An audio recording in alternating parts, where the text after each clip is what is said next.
ఆరే రుచులని అనుకున్నానే నిన్నటి వరకు ఏడో రుచినే కనుగొన్నానే నీ ప్రేమతో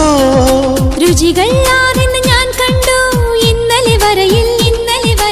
ഏഴാം രുചിയും ഉണ്ടെന്നറിഞ്ഞു നീ പ്രേമത്തോ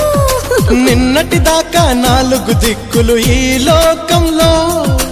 ഇന്നു മുതൽ నువ్వే దిక్కు ఎన్ లోകത്തിൽ മനസ്സിലായോ నీ పలుకులే కీరవాణి నా పెదవితో తాళమేయని